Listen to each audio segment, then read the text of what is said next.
When you saw the script at the beginning, did you immediately fall in love with it? I thought it was pretty good. I didn't know it that... I don't think anybody could have known how good it was.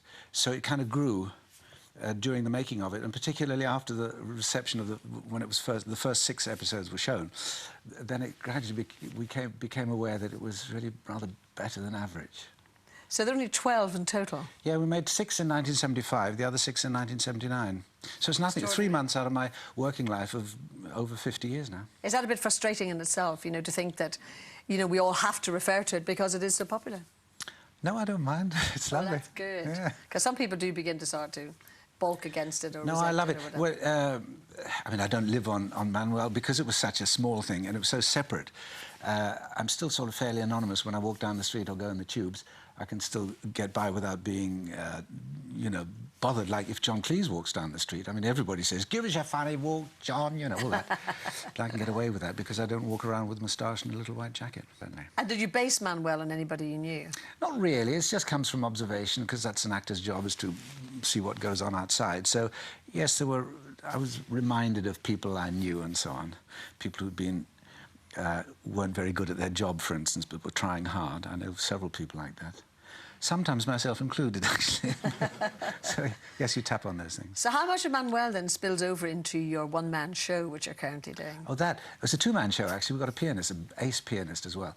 Not very much. I mean, we mention it and I talk about... Well, it's in the title, isn't it? So. Yeah, that's why you have to put that on. We talk about it, yes, but it takes... a small part. The rest of it is a kind of anthology of poetry, prose, piano, play excerpts, and a lot of chat between myself and Victor St. Giorgio, who's the pianist.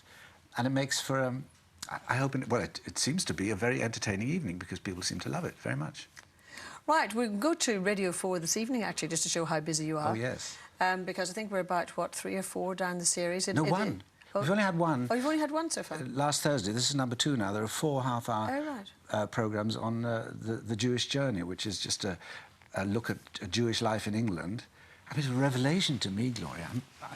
Although half my heritage is Jewish, I come from Germany as a refugee, I was never brought up as a Jew, and it was all news to me, and what a privilege to go around the country interviewing rabbis and historians and archaeologists and so on who know their subject, and discussing what happened to the Jews. They came over, for example, shortly after William the Conqueror.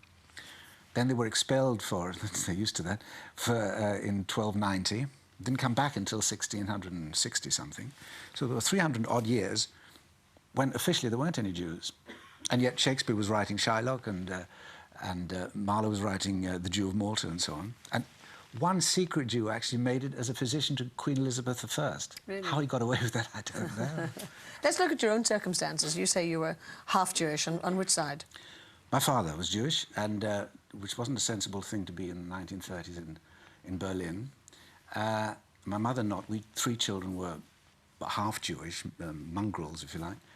And we had to leave rather hurriedly in 38. In fact, my father left even more hurriedly in September, and we followed on in December. Was he actually arrested at one point?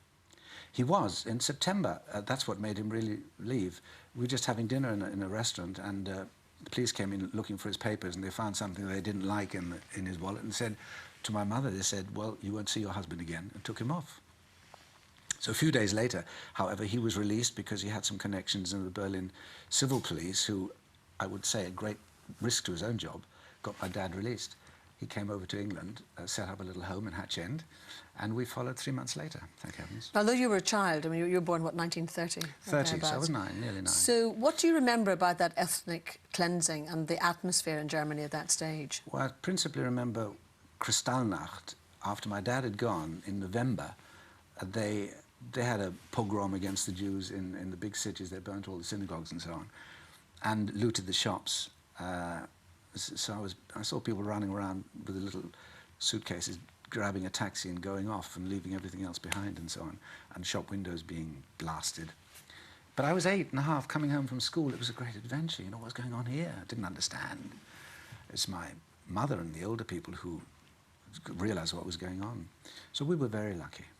And as refugees, were you accepted on a really friendly basis when you arrived in this country? I owe my life to England. Yes, I think we were. I mean, there was teasing at school because I didn't speak the language at all for a while, I suppose they called me names and things, but I mean, they would have done if I'd been short-sighted or fat. So you know, you take that in your stride. It doesn't matter. Don't hear a trace of that German accent now.